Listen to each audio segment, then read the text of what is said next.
हम middle class लोगों की सैलरी पूर्णिमा के चांद की तरह होती है। महीने में बस एक बार आती है और धीरे धीरे करके छोटी होते होते मात्र 15 दिनों में गायब हो जाती है। अब चांद तो धीरे धीरे वापस से बढ़ने लगता है, पर हमारा पैसा एक बार खर्च हो गया तो अगले 15 दिनों के लिए उधार, कर्जे या बची कुची सेविंग से निकालना पड़ता है। पर क्या कोई ऐसा तरीका है कि ये पैसा धीरे धीरे घटने की बजाय बढ़ता चला जाए और बढ़ते बढ़ते इतना हो जाए कि हमारी सारी जरूरतें पूरी करके हमें अर्ली रिटायरमेंट और फाइनेंशियल फ्रीडम दिला दे। देखो, वॉरेन बफेट का कहना है कि अगर आपको लाइफ में अमीर बनना है, सक्सेसफुल बनना है, तो आपको कुछ बाकी लोगों से ज्यादा स्मार्ट नहीं, बस बाकी लोगों से ज्यादा डिसिप्लिन्ड होना है। यानी थोड़ा थोड़ा पैसा खर्च करने की बजाय अगर आप इन्वेस्ट करने पर ध्यान दो तो कुछ ही सालों में जो आपको अमीर बना देगा वो है पावर ऑफ कंपाउंडिंग। और ऋषभ और आकाश के साथ भी कुछ ऐसा ही हुआ। तो शौर्य, ऋषभ और आकाश तीन दोस्त रायपुर से मुंबई आए। आंखों में नौकरी के अलग अलग सपने लिए। तीनों के पास अच्छी इंजीनियरिंग की डिग्री थी और साथ ही अमीर होने का सपना भी। ऋषभ का शुरू से ही रियल एस्टेट की तरफ इंटरेस्ट था और आकाश का स्टॉक मार्केट की तरफ। तो वहीं शौर्य सिर्फ अपनी लाइफस्टाइल अच्छी बनाना चाहता था। शौर्य को लाइफ में हर चीज जल्दी चाहिए थी और लकीली तीनों में सबसे पहले नौकरी लगी भी तो शौर्य की। महीने की 30,000 तनख्वाह पे मुंबई में शौर्य ने सारे सपने पूरे करने का डिसीजन बना लिया। मुंबई का पार्टी कल्चर, लिविंग एक्सपेंसेस, खाना पीना और अलग अलग डेस्टिनेशन शौर्य को भी भाग गए और वो हर महीने ये सारी चीजें जरूर एक्सप्लोर करता। 23 साल का शौर्य अब ज्यादा समझदार और इंडिपेंडेंट हो चुका था। उसे फैमिली तो चलानी नहीं थी, बस अपना करियर बनाना था। इसलिए उसने ऋषभ और आकाश से अलग रहने का डिसीजन लिया, जहाँ उसके बाकी ऑफिस कलीग भी रहते थे। आए तो तीनों साथ थे, पर शौर्य अब अपने ऑफिस के पास वाली सोसाइटी में एक अपार्टमेंट में रहने लग गया था, जहाँ का रेंट था 10 से 12 हजार रुपए और ये जगह उसके ऑफिस से नजदीक भी थी। वहीं आकाश और ऋषभ ओल्ड पनवेल में रहते थे, जहाँ रेंट और प्रॉपर्टीज काफी सस्ते और अपॉर्चुनिटी ज्यादा। अब ऋषभ को शुरू से रियल एस्टेट में इंटरेस्ट था और जब वो पनवेल शिफ्ट हुआ तो शुरू के 3-4 महीने उसके पास नौकरी नहीं थी। वो अपने पिताजी से पैसे मंगवाकर अपना खर्चा चलाता। अब ऋषभ सिर्फ नौकरी नहीं ढूंढ रहा था, वो पनवेल में और नवी मुंबई में रियल एस्टेट प्रॉपर्टी पर स्टडी कर रहा था। 2009 में 23 साल का ऋषभ 10 रुपए की चाय और वड़ा पाव पर गुजारा करके इतनी इन्फॉर्मेशन हासिल कर चुका था कि बस उसे एक बड़ी न्यूज और एक बड़े अमाउंट की जरूरत थी। ऋषभ को पता चला कि नई मुंबई अगले 10-15 सालों में खूब डेवलप होने वाली है। यहाँ मेट्रो आने वाली है और ये ओल्ड पनवेल भी नवी मुंबई के डेवलपिंग हिस्सों में आने वाला है। तो ऋषभ ने एक रियल एस्टेट कंपनी में नौकरी पकड़ी, जहाँ उसकी तनख्वाह बहुत कम थी, मात्र 15,000 रुपए, पर इन्फॉर्मेशन का भंडार था। सडनली ऋषभ को पनवेल में एक ऐसी प्रॉपर्टी मिल गई जहाँ कंस्ट्रक्शन शुरू होने वाला था और वहाँ लैंड अलॉट हो रहे थे। ऋषभ ने अपने पापा को फोन करके 15 लाख रुपए इस प्रॉपर्टी में इन्वेस्ट करने के लिए कहा और ये वादा किया कि 10 साल के अंदर अंदर यहाँ डेवलपमेंट होने वाला है और हम इसी 3-4 प्रॉपर्टी खरीद के पूरी तरीके से फाइनेंशियली फ्री हो जाएंगे। अब एक इंडियन फादर कहाँ मानने वाले थे, पर कैसे भी करके ऋषभ ने उन्हें कन्विंस किया और 15 लाख रुपए डलवा लिए। साल 2011 में वो प्रॉपर्टी बनकर तैयार हो गई। उसके साथ ही वहाँ शॉपिंग कॉम्प्लेक्स, हॉस्पिटल, स्कूल बना। ऋषभ ने वो प्रॉपर्टी रेंट पर डाली और 2% का रेंटल यील्ड निकाला। अब ऋषभ की प्रॉपर्टी का दाम बढ़ते जा रहा था और शुरुआती 5 सालों में उसकी प्रॉपर्टी ने रंग दिखाना शुरू कर दिया और 5 साल में उसकी प्रॉपर्टी की वैल्यू 30,17,000 हो चुकी थी और उसे मंथली 60,000 रुपए रेंट आने लग गया था। साथ ही उसकी जॉब भी अच्छी होती जा रही थी। ये दिखाता है कि ऋषभ ने पैसा कमाने से भी पहले उसको ऐसी जगह इन्वेस्ट करने के बारे में सोचा जहाँ उसको फ्यूचर में इनकम आती रहे। वहीं दूसरी तरफ शौर्य 2011 में 25 साल का हो चुका था और अब उसकी लाइफ पूरी तरीके से चेंज हो चुकी थी। उसे मुंबई की फ्लैशी कल्चर की आदत लग चुकी थी और अब वो लाइफ के बड़े बड़े परचेज बिना कुछ सोचे समझे करने लग गया था। 50,000 सैलरी होने के बाद और 3 साल नौकरी करने के बाद शौर्य हर वो काम करने लग गया था जो उसके कलीग किया करते। उसके दोस्तों ने गाड़ी खरीदी तो शौर्य का भी मन हुआ कि अपनी गाड़ी ली जाए। भाई साहब शोरूम में जाते हैं और इन्हें पसंद आती है 6 लाख रुपए की सेडान गाड़ी। अब 6 लाख रुपए एक साथ तो नहीं थे तो बनवा ली EMI। और अब आप यहाँ देख ही सकते हो कि रेंट के साथ साथ शौर्य का 12,000 रुपए का एक और फिक्स्ड खर्चा हो गया है। 50,000 की सैलरी में शौर्य 12,000 रेंट पे करता था और 12,000 गाड़ी की EMI, यानी 24 से 25,000 का खर्चा फिक्स्ड। अब गाड़ी आ गई थी, महंगी बातचीत हो गई थी, तो अब तो जीवन में किसी हमसफर का आना बनता था। और लाइफ पार्टनर आते ही शौर्य ने अपने आप को ऐसे प्रेजेंट किया जैसे उसके पास बहुत पैसा है और वो खूब पार्टी और मजे करता है। शौर्य की पार्टनर ने भी अपने मन में शौर्य के लिए वही इमेज बना ली और अब शौर्य के पास 25,000 एक्स्ट्रा बचते भी थे, अब वो भी नहीं बच रहे थे। धीरे धीरे टाइम बीता। शौर्य अच्छी जॉब की तलाश में स्विच करता रहा। उसने अपनी फैमिली बनाई, शादी करी, पर इस बीच में वो जब भी अपने दोस्तों के बारे में सोचता तब उसे यही लगता कि यार मैं कहां से कहां आ गया हूं और वो लोग अभी वहीं के वहीं पड़े हुए होंगे। फाइनली 11 साल काम करने के बाद जब शौर्य 36 साल का हो चुका था तब उसे ऐसी जॉब मिल गई थी जहां उसे 1 लाख रुपए पर मंथ मिल रहा था और अब शौर्य को लगा कि टाइम आ गया है खुद का घर लेने का। शौर्य और उसकी वाइफ अब मुंबई में एक अच्छा घर की छानबीन में लग गए थे और फाइनली पनवेल में एक प्रॉपर्टी पसंद आती है, 3 BHK अपार्टमेंट, और वो भी फुली फर्निश, जो उन्हें 90 लाख रुपए मिल रहा था। अब 1 लाख की सैलरी वाला आदमी, चलो दोनों मियाँ बीवी की कंबाइंड इनकम 2 लाख भी मान लो, तो 90 लाख तो एक साथ अफोर्ड कर नहीं सकते थे। इसलिए उन्होंने 20 लाख की सेविंग से डाउन पेमेंट करी और बचे 70 लाख की EMI बनवा ली। अब आप यहाँ देख ही सकते हो कि लगभग 58,000 पर मंथ की EMI पे उन्होंने फाइनली अपना ड्रीम हाउस ले ही लिया। सारा पेपर वर्क और लोन प्रोसीजर कंप्लीट होने के बाद जब प्रॉपर्टी ओनर का खुलासा हुआ तो शौर्य के होश ही उड़ गए। असल में जिस नवी मुंबई में शौर्य ने प्रॉपर्टी खरीदी थी वो ऋषभ की ही प्रॉपर्टी थी, एग्जैक्टली वही प्रॉपर्टी जो उसने 2011 में 15 लाख रुपए की खरीदी थी। और अब आप यहाँ देख ही सकते हो कि 11 साल बाद यानी 2022 में जब वो अपनी प्रॉपर्टी बेचने गया तब उसकी वैल्यू 69,78,000 रुपए हो चुकी थी और उसने शौर्य को वही फ्लैट 90 लाख रुपए में बेचा। दरअसल ये परिवर्तन इसलिए हो पाया क्योंकि 2011 में दिखने वाला पनवेल अब 2022 में कुछ ऐसा दिखता था जहाँ सब कुछ पूरी तरीके से डेवलप्ड हो चुका था। ऋषभ ने जो स्पेकुलेट करके प्रॉपर्टी का दाव खेला था वो बिल्कुल सही बैठा और अपनी नौकरी के साथ और कमाई हुई अर्निंग्स को वापस रियल एस्टेट में इन्वेस्ट करते करते अब उसके पास नवी मुंबई में 4 प्रॉपर्टीज थी जिसमें से एक खरीदी शौर्य ने। तो जैसे ही शौर्य ने ऋषभ को देखा वो हैरान हो गया और ऋषभ ने उससे मिलने के बाद बताया कि भाई मैंने इन 13 सालों में 4 प्रॉपर्टी खरीद ली है। दरअसल मैं नवी मुंबई में तब इन्वेस्ट किया था जब वो डेवलप हो रही थी और रियल एस्टेट इकलौती ऐसी चीज है जो इन्फ्लेशन के दायरे में इतनी नहीं आती, उल्टा इन्फ्लेशन के साथ साथ रियल एस्टेट भी ग्रो होता है और साथ ही बढ़ती प्रॉपर्टी के रेट्स भी और आसपास होती डेवलपमेंट के साथ रेंट भी इंक्रीज हो जाते हैं, यानी पावर ऑफ कंपाउंडिंग के साथ पावर ऑफ रेंटिंग भी। 36 की एज में ऋषभ के पास इतना पैसा था कि वो आराम से रिटायर हो सकता था और उसका एसेट उसे पैसा कमा कर दे रहा था। वॉरेन बफेट कहते हैं if you don't find a way to make money while you sleep you will be working till your last breath. और कुछ ऐसा ही हाल था शौर्य का। इन दोनों में बातचीत चली रही थी कि इतने में आकाश का जिक्र हुआ। शौर्य ने पूछा कि आकाश कहाँ है आजकल, नौकरी के लिए कहीं धक्के तो नहीं खा रहा? तो ऋषभ ने बताया नहीं भाई, उसकी गेम तो एकदम अलग है। उसने 2 साल नॉर्मल जॉब करने के बाद दलाल स्ट्रीट में नौकरी करी और अब वो वहीं पर प्लेस्ड है। रुक उसको भी बुलाता हूँ। आकाश का इंतजार करते हैं। शौर्य और ऋषभ दोनों एक होटल में बैठे हुए थे। तभी आकाश एक ट्रू जेंटलमैन सेंस में अपनी गाड़ी से उतरता है और दोनों से बड़े दिनों बाद मिलकर बहुत खुश होता है। आकाश का सिंपल वे ऑफ लिविंग देखकर शौर्य पूछता है कि भाई तुम्हारा क्या हाल है, लाइफ में कुछ हुआ कि नहीं, पैसा रुपया कमाया कि नहीं ढंग से? इस पर आकाश बड़ी ग्रेसफुली रिप्लाई करता है कि भाइयों बस अगले 5 सालों में रिटायर होने वाला हूँ। शौर्य मनी मन सोचता है कि एक साला रिटायर भी हो गया है और एक 5 साल बाद होने वाला है और मैं अकेला अगले 20 साल तक घर की ईएमआई भरने के लिए काम करूंगा क्या? आउट ऑफ क्यूरियोसिटी शौर्य पूछ ही लेता है कि भाई 5 साल में कहीं लॉटरी तो नहीं लगने वाली? इस पर आकाश उन दोनों को अपनी लाइफ स्टोरी बताता है। कहता है कि मेरी कोई लॉटरी नहीं लगने वाली, बल्कि मैं सेविंग्स रूल और कंपाउंडिंग रूल की मदद से पैसा कमाया है और अब इतना हो चुका है कि बस 3-4 साल बाद रिटायर हो जाऊंगा। तो आकाश कंटिन्यू करते हुए बताता है कि हुआ यूं कि मेरी पहली नौकरी लगी एक ट्रेडिंग कंपनी में एज एन IT टेक्नीशियन। वहाँ मेरा काम तो अलग था पर मैंने स्टॉक मार्केट के कुछ दाव पेश सीखे और अपनी 25,000 की सैलरी में से कुछ पोर्शन सेव करके इन्वेस्ट करता रहा। इन्वेस्ट करने के लिए मैंने जिस सेविंग मेथड का यूज किया था वो था 50-30-20 रूल। मैंने 25,000 की सैलरी में से 50% हिस्सा अपनी नीड्स के लिए रखा, 30% वॉन्ट्स और एंटरटेनमेंट सोर्सेज के लिए और बाकी बचा 20% यानी 5,000 रुपए SIP के थ्रू इन्वेस्ट किया। आकाश ने बताया कि उसे सबसे पहले मार्केट के बारे में सीखना था और इन्वेस्टमेंट के लिए जो सबसे बेस्ट चीज थी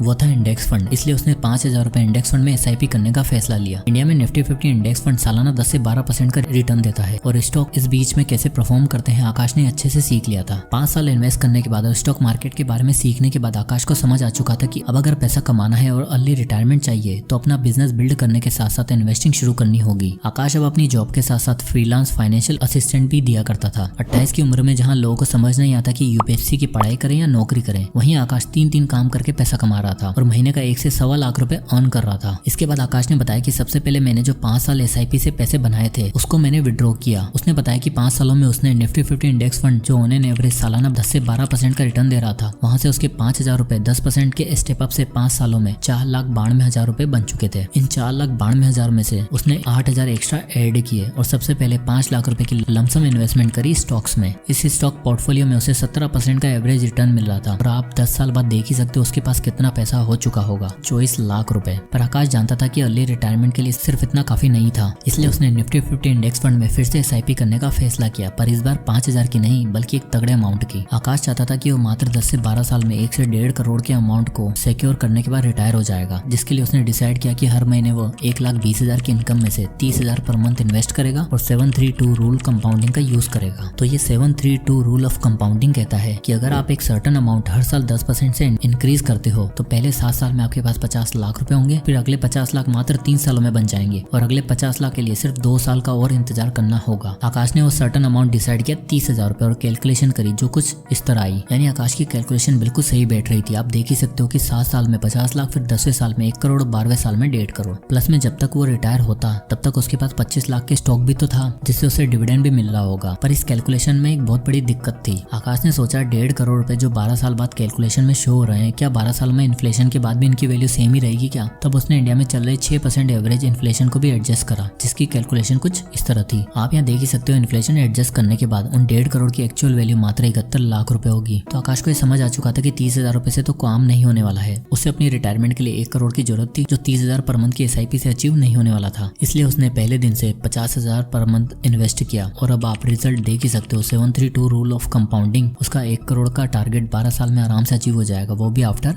इन्फ्लेशन। यानी अगर तीनों दोस्तों में देखा जाए तो आकाश ने बाकी दोनों को आराम से आउट प्ले कर दिया। चलो ऋषभ को तो रियल एस्टेट में पावर ऑफ कंपाउंडिंग देखने को मिल गई और 36 की एज में वो फाइनेंशियली फ्री भी हो गया। अब देखो रियल एस्टेट में आपको बल्क में कैपिटल चाहिए जो सही टाइम पे ऋषभ के पापा ने डाल दी। पर आकाश की टेक्निक और मल्टीपल इनकम सोर्सेज से पैसा कमाने की अप्रोच सबसे ज्यादा रियलिस्टिक और एप्लीकेबल लगती है, जिसको शौर्य ने कभी समझने की कोशिश ही नहीं करी। अभी 36 की एज में ऋषभ रिटायर हो चुका था और आकाश भी 3-4 साल बाद रिटायरमेंट लेने ही वाला था। पर शौर्य वो तो भी 20 साल और नौकरी करेगा क्योंकि उसके घर की EMI जो चुकानी है, बच्चे का महंगा स्कूल में एडमिशन करवाया है, उसकी फीस भी भरनी है और जो महंगी लाइफस्टाइल शुरू से बनाई थी उसे मेंटेन भी तो करना है, जिसमें आराम से 1 से 1.5 लाख रुपए खर्च हो ही जाएंगे। ये एक सबसे बड़ा डिफरेंस है रिच और मिडिल क्लास माइंडसेट के लोगों में। मिडिल क्लास माइंडसेट के लोग पैसा आते ही उसे 10 जगह खर्च करने की सोचते हैं। आप में से कितने ऐसे होंगे जिनकी सैलरी आने से पहले एक शॉपिंग लिस्ट रेडी होती है? कमेंट में यस लिखो। वहीं एक रिच माइंडसेट वाला इंसान सोचता है कि कितने सोर्सेज से पैसा कमाया जा सकता है और ले रिटायरमेंट कैसे ली जा सकती है। यानी मिडिल क्लास लोगों के पास होता है power of loans and EMIs जो उन्हें एक दिन बर्बाद कर देता है। वहीं अमीर लोगों के पास होता है पावर ऑफ कंपाउंडिंग जो उन्हें आबाद और फाइनेंशियली फ्री बना देता है। जय हिंद।